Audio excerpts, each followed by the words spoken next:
Issei wouldn't have been aware of this at the time, but he would later find out that there were apparently two traveling people, or well, just two travelers coming from the church.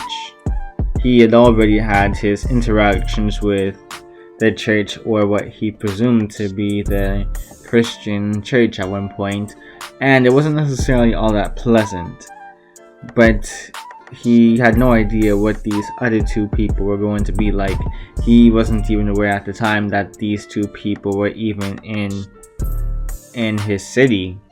As far as Issei was concerned, he had just managed to make Asya essentially his servant, somebody that would obey his every command willingly, and they would take great pleasure in obeying him, as if they had a dopamine effect each time they obeyed his commands. Essentially, they managed to get the actual intent of Issei's desires, or well, just basically basically this. Every time that they did something good, they would get a dopamine effect. They would feel better about themselves. They would feel as if they got stronger each time they obeyed Issei's commands, which of course made it so that Asya would be more willing to obey his commands in the future. Now, as far as these two travelers were concerned, Issei wasn't even aware of them at the moment. Instead, he was just going to continue just observing Japan, learning about its culture. But he would eventually end up encountering them anyways, due to their connection with Rias in a sense. Rias had been trying to recover from the fact that she ended up losing to Riser and was forced to marry him. She did not like this man whatsoever, but she did appreciate the fact that he allowed her to just continue going to school, because, well, there wasn't really much to do down in the underworld, or at least her dimension. There wasn't really much of anything that none of her, not really her, but none of Riser's servants couldn't already do. Rias was essentially just a trophy wife to Riser. She was just there to just stand and look pretty for the most part. He didn't really care what she did, so that's why he allowed her to be so loose, essentially, with what she could do. Being able to just go back to school and act as if everything was normal was a bit uncomfortable for Rias. She appreciated it, but at the same time, it always bugged her that she was now shackled with somebody. She was basically tied down to this one guy, Riser Phoenix, but she would also end up having to deal with these two members of the church one day. They would actually approach Rias and mention how they were here in order to look for an ancient artifact, you could say. This artifact, not necessarily an artifact, but more so a legendary weapon in actuality. They were apparently looking for Excalibur. Somebody had apparently stolen it somehow, and the church had sent them in order to go look for it. They were just coming here to basically have Rias agree not to intervene in their search for the weapons. Or not weapons, weapon, which Rias would have no issue with. She had no issue with not getting involved in a situation that didn't truly even involve her. She didn't really care about the sacred weapon whatsoever. But of course, that would be a different story for Kiba. Kiba wanted to help in this search, but he knew that he really couldn't, especially with the sort of predicament right now. Rias had literally lost to Riser and forced to become his wife. She was in a bit of a sour mood, and to even try and step out of line was, well, practically a death sentence for, not even a death sentence, a death wish for Kiba. he knew that whenever it came on to an angry Rias or an upset Rias, it wasn't somebody that you wanted to really mess with. A sad Rias or like a somber sort of Rias, he could maybe get behind. A disappointed Rias essentially is somebody that he could handle, but this Rias, it seemed as if she was a ticking time bomb right now. She was less composed like she used to be, all because of the fact that she ended up becoming cocky in their training. She believed that they weren't good enough to rest for a while. They thought that they deserved a meaningful break after training with Issei's soldiers for a while. It was only a couple of days in actuality, and Rias afterwards called it a day. They just stopped training after a while. She believed that they had become exponentially stronger, but in the end, of course, that turned out to not be enough. Now Kiba, he wanted to become stronger in order to enact revenge. He remembered the Excalibur program, or the project, where they tried to make a suitable host for the Excalibur, somebody that could wield Excalibur, and because of that, he had to suffer. For years, he literally saw so many of his friends and family die, essentially all because of this stupid sword, and he had a vendetta against this sword all because of it. He was angry at the church and anybody who was involved with this sword. He wanted to make sure he had some involvement as well, just so that he could have the pleasure of at least destroying that sword. He wanted that sword to be destroyed for all the pain and suffering it caused him. But of course, he would not necessarily get his wish. Instead, he would just have to stand idle for the most part. Irina and Zenobia, they would continue to search for the sacred weapon Excalibur until they ended up encountering just who exactly held it or wielded it. So the person who stole it, and they would be in a state of shock. They wouldn't be able to even keep up with this enemy whatsoever because they were just too strong. They were on a whole nother 11. They were on a whole other level compared to the two of them, and they would easily be taken down. Zenobia, she would manage to escape though, while Irina, she would not necessarily be all that lucky. Zenobia, she would try and scout for some help. She would eventually try and find Rias's peerage, hoping that maybe, just maybe, they could ally for once and have a common enemy of sorts.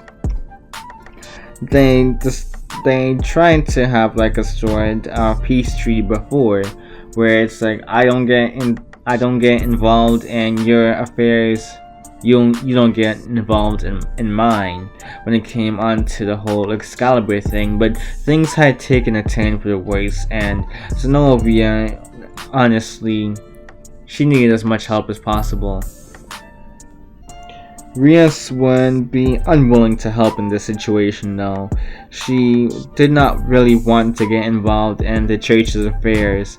She'd already tried this before, trying to mess with other people's affairs, trying to get into other people's business. Well, not really, more so the other way around, more so like forcing somebody to get into her affairs. And now it was as if the tables had turned. But Rias, she was not willing to help. She was still bitter after everything, and she was, well, complacent, you could say. She was complacent in her situation. She didn't believe in any way of escaping whatsoever at this point. So she would just turn her back on Zenobia until Kokobeel made his presence known to everybody. He would have placed Irina's body on, well, the doorsteps to her, well, not even doorsteps, basically. Kokobeel would let himself be known by placing Irina's body by Rias's feet, and this would immediately disturb Rias, seeing just how beaten up the girl was. She was barely breathing, and they didn't have her healer on standby either. They were questioning whether she was going to die or not, but with everything that was happening, everything was spinning around Zenobia. She didn't know what to do either. She was frustrated. She was angered seeing the position that her partner was in. She had cared for her partner for so long now. These two had basically become friends. They were close with each other. And now all of a sudden this demon, not even really a demon, this fallen angel, this crow, all of a sudden came in, swooped in, and basically beat up her comrade. He left her in a bloody pulp, and now he wanted to pick a fight with them all. She wanted to get her revenge, but she knew that she wasn't strong enough, and she hated herself for that. She was hoping to the Lord at this point that somebody would come and bring her a blessing at this point, help her to survive this situation. If there really was an individual up there, then maybe, just maybe, they would be able to help her in this situation, give her a blessing so that she may be able to survive, so that she may be able to see another day, so that Irina would also be able to see another day. That's something that she would practically be praying for at this moment. And well, surprisingly enough, somebody would actually arrive, and this would be Issei. Issei would have detected the magical disturbance, and he would have came over to Cool Academy to see just what was going on. He would realize that this was an individual that was seemingly part of this Christian mythology, he believed. What was the name of this guy? Or like this guy's race or whatever? This faction? Issei was rubbing his chin, trying to think, until he snapped his fingers. He pointed towards Kokobile and mentioned that he was a fallen angel. Kokobile would mention that, well, Issei was correct. Indeed, he was a fallen angel, and he asked who may Issei be. Issei would introduce himself, and he would mention how he is the son of, well, Anubis, and put sounded familiar, but Kokobile, he couldn't place his finger on where he heard these names from before, especially this Anubis guy. He remembered hearing about this name before. He think he meant individual by this name actually, but he just could not necessarily remember the face. He couldn't remember anything about the name besides the fact that it had some importance to it. There was something royal about it or something along those lines, but he knew that the name sounded powerful, but he just couldn't remember. Issei would be the one to jog his memories though. He would state that he is a god from the Egyptian faction, which this would actually cause everybody's eyes to widen. Well, not really Rias's own, but more so Zenobia and Kokobile. Issei would look around and notice the battered state of Irina. He would immediately summon summon Asya. She would appear in the form of a sandstorm before forming into her regular self. She would look around, questioning what was the reason for Issei summoning her here, and Issei would just point over to the girl in the battered state. He would explain that he wanted for her to heal the girl. And, well, Asya, she would comply with no other words. She wouldn't even really bat an eye when Issei said those words. She would just go and deal with the matter. And within seconds, well, Irina would have been healed, which would amaze Rias with just how potent this girl's healing was. She wished she honestly wished that she had Asia on her team. She could have used a healer back then when she was fighting Riser, but apparently not. Apparently she just couldn't have her. It was as if this world just did not like Rias whatsoever, and then she also had Issei all of a sudden pop in, with this healer girl. So even if she wanted, she couldn't have been able to win her over or anything. She knew that Issei just seemingly had everything going for him, while Rias, she did not. Her life was in shambles while Issei was just living in luxury to an extent, you could say. This boy was more mature than Rias, to say the very least. He had his priorities straight, while Rias, she did not. Nobody would want to really follow somebody like Rias after these most recent incidents, these most recent events. Now Issei, he would look over the Kokobeel, and he would also declare that the sword from now on was going to be his.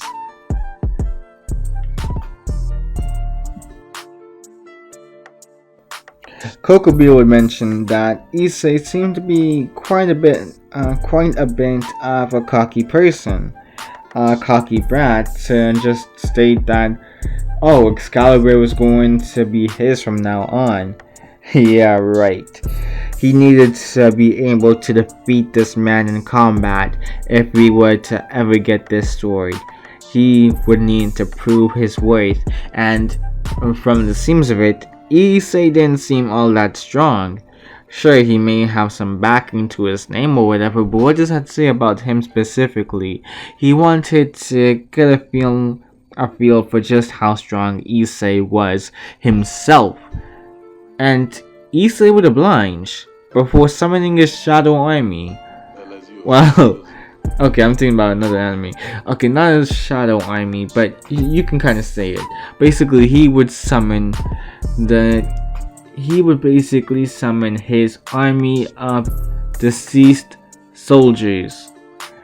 All of these Egyptian warriors throughout history, they would have shown up in the form of skeletons. Well, not even just skeletons. Basically, they would have shown up in the form of skeletons with some armor on them before sand began to envelop them and they began to take on their original forms as well. Kokobeel would question just what these pathetic puppets were going to do against him until Issei revealed something more, that these guys were enhanced. And the more that Kokobeel began to think about it, the more familiar the name Anubis sounded to him. And now that he was looking at Issei's ability to summon a deceased army, an undead army essentially, he would begin to start thinking, just who did he know who had these abilities?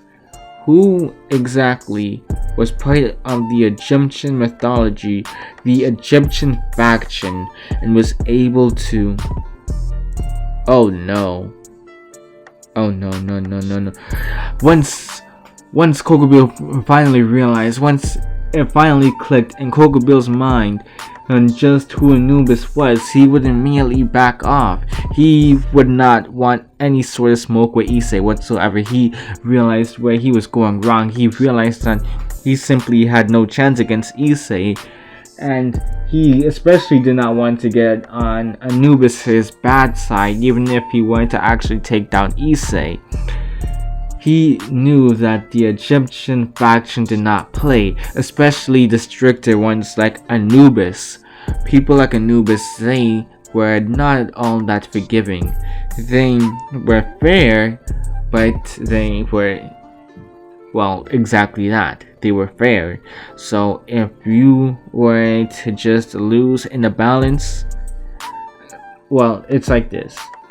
if you were to fail his scaling game, essentially where he measures your height, if your height is light, then you will basically be blessed. You won't have any issues with Anubis whatsoever. You will probably live in fertility or something along these lines. You will live in luxury for the rest of your afterlife.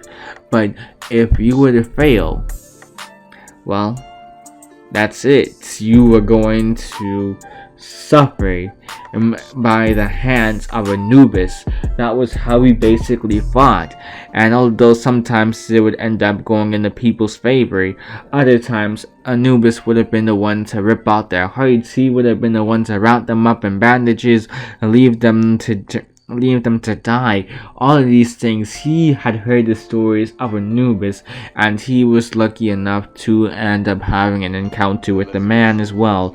But this was when Anubis was at probably his weakest. He had fought in these faction wars before, and it had taken a lot out of him. He was exhausted. He had fought for so long, and he was exhausted to the point where he was about to fall. But even then, he was still able to lay the knockdown on Crocodile. Despite being at his very weakest, he was still far above Crocodile. And Crocodile, he already knew that his son had incredible potential. Any son of Anubis would have to have incredible potential. He did not want to mess with Issei or Anubis, especially an Anubis who was probably going to be even stronger than ever.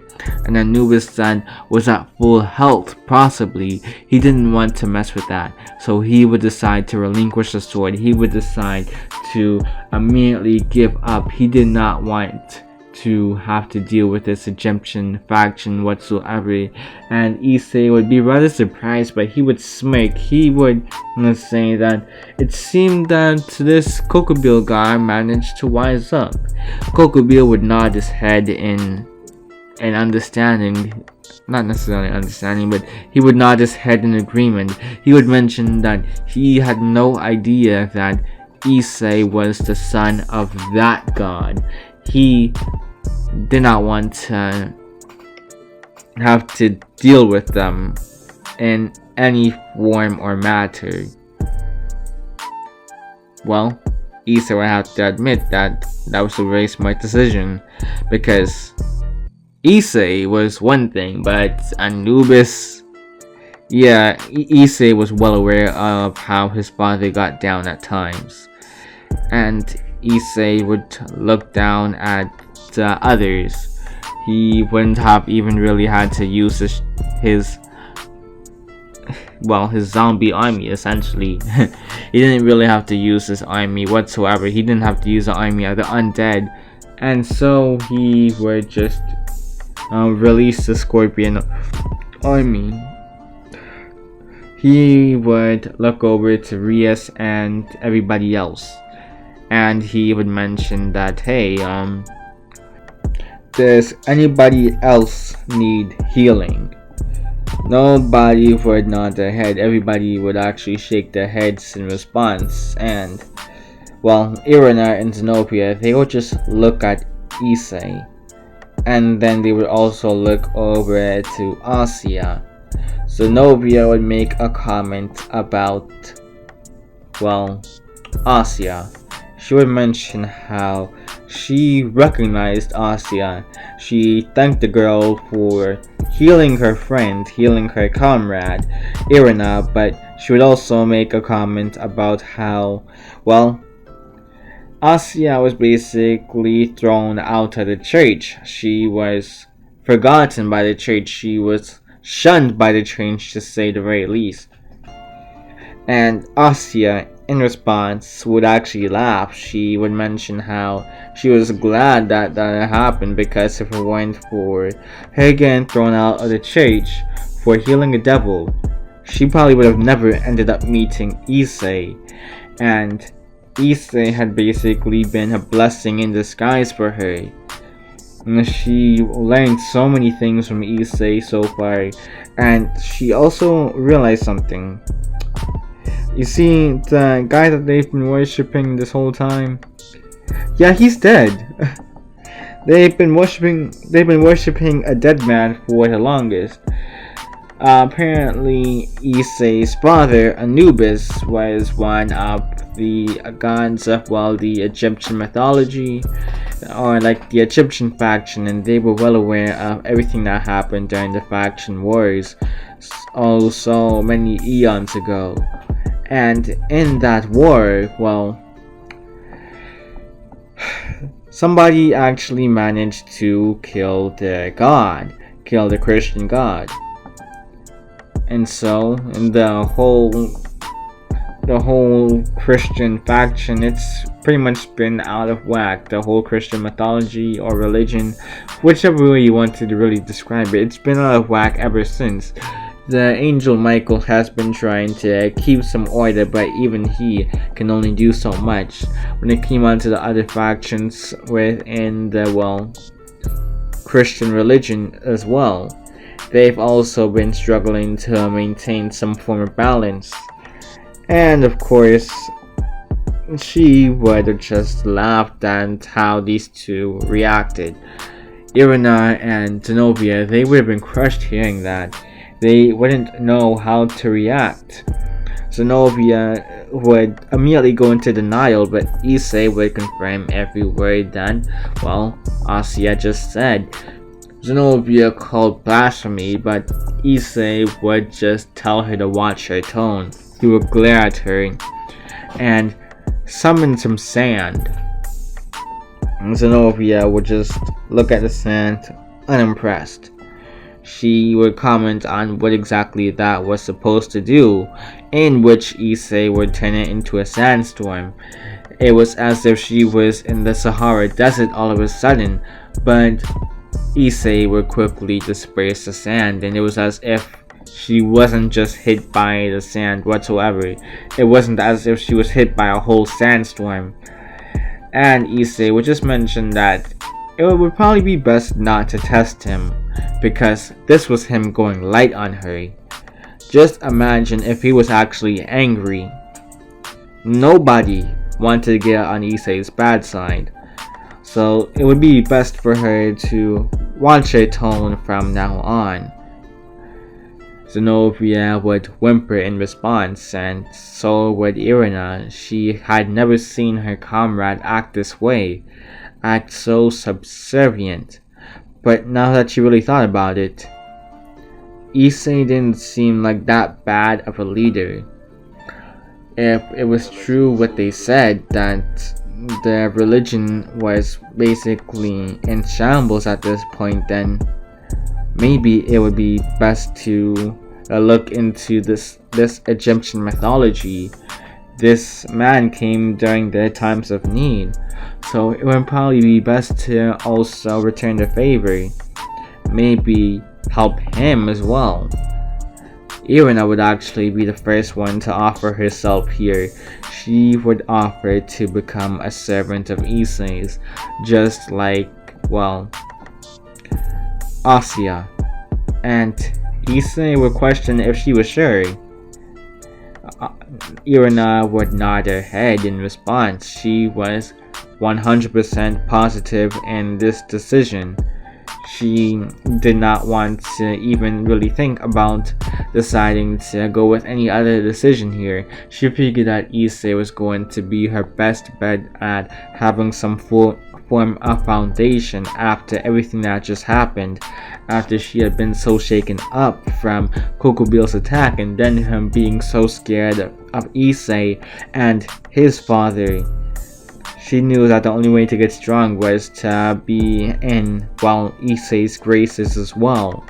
When it came on to Zenobia, she was a bit less willing to join, but in the end, she would have just accepted. It actually would have taken Zenobia a couple of days, in all honesty. It was as if her whole world had just been destroyed, and it kind of was. She had grown up in this religion, and to find out that her god was dead, that was heartbreaking. That was something that kind of broke her mind. It was hard for her to really process this sort of information. Irina was able to take it a bit smoother, but Zenobia, she struggled. until she finally figured that joining Issei would be her best shot at really surviving in this cruel world. And so she would end up finding Issei's location and she would join his peerage as well. As the latest two members of Issei's, peerage, you could say, Irina and Zenobia would be bestowed upon new forms of clothing. This clothing would have been a bit different from Asia's own, where Asia had more of a belly dancer type of clothing. These two had more practical versions. When it came on to Irina and Zenobia, they ended up wearing what could be considered Egyptian type robes or just clothing for whenever you're in the desert. Something that would be rather practical in these sort of environments, and considering where Egypt is located, it would make sense for them to have this sort of attire. It was designed for Egyptians after all. And when it came on to their newfound abilities as well, after joining Issei's peerage, when it came on to Zenobia, she found that although she was already able to open up a portal to engram Durandal, her famous sword, there was another thing that she could open up at this point. It seemed as if Durandal ended up going through a metamorphosis of sorts. This metamorphosis caused for it to become brown, and it looked as if it had some sand on it for some reason. But she would quickly find out that this was for a reason, because now that dimension had turned into a sandy dune, or basically a sand dimension of sorts. Yeah, basically she had control over her own pocket dimension. This pocket dimension, it worked like this. She could activate it and she could go into it herself whenever she desired. But if she were to also strike an enemy with her sword, they could run the risk of being teleported to this location, to her pocket dimension. They could be stored within her pocket dimension, which could be extremely dangerous considering the fact that, it's kind of hard to escape that pocket dimension. You will have to find a way to break through that pocket dimension, or just find some sort of escape.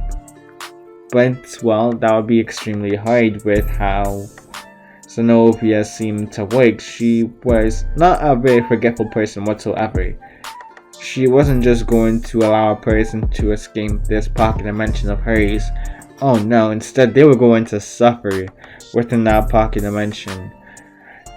And she realized that she could also store a good amount of things within that pocket dimension as well.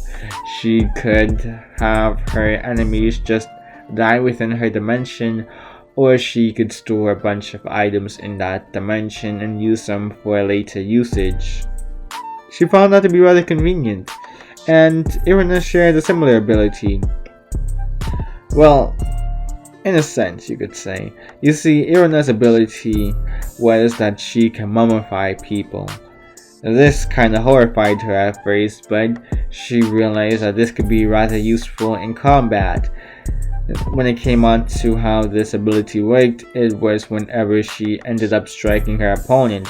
If she was ever able to cut her opponent using her sword, that would cause for them to begin to mummify that area of their body. Say if they were to cut another person's arm, that person's arm would begin to mummify, while if she cut another part of the person's body, that part would also begin to dry up. The more parts that she ended up cutting, the faster the process would go, and eventually that person would just become a full-on, mummy, completely drained of all of their nutrients, the water supply. There was nothing but skin and bones to that person now. And this was something that Issei found to be fascinating. How these two could just have such amazing abilities.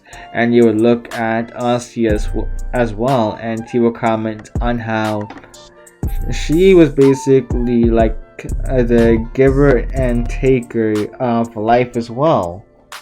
This was teaming up, not really teaming up. This was beginning to become, well, a rather formidable team. This was something that Issei liked quite a bit. He never expected that this was going to be what happened whenever he came to Japan. He expected to just live in Japan for a couple weeks or months, just get a feel for the place and then go back home, but it seemed as if he was really going to like this place. And then, while at school, Issei would be called up somewhere. He would be called up to the front office, and not only that, but he would be sent up to another building actually right after. This building would essentially be where a meeting was being held place. Within this meeting, Issei would end up seeing, well, the fallen angels leader, the leader of, well, the devils, and then he would notice the leader of the angels. But then Issei would look around a bit more and realize something. His father was here. He would be extremely surprised to see his father here. And not only that, but Ra was here as well. The sun god Ra. This was something that Issei was not expecting whatsoever. All of these faction leaders here right now. Issei did not know what to say. He just wanted to know what was going on, but that answer would have to come in the next part. Yeah, this part got way too long, but like it's your working time. Next signing out. You guys already know the deal. If you guys like the video, like the video, maybe leave a comment or share the video to others who may like this sort of content. Oh, and if you've been rocking with my content for a little while as well, maybe hit that subscribe button. By the way, I would just like to thank Neptune for helping with the story. By the way, I forgot to give credits in the beginning. But yeah, like if you guys are also interested in the sort of content that she makes, I'll leave the link to her Wattpad in the description below. But yeah, that's all I got to really say. Time Clan, it's your boy Kintai next out. Peace.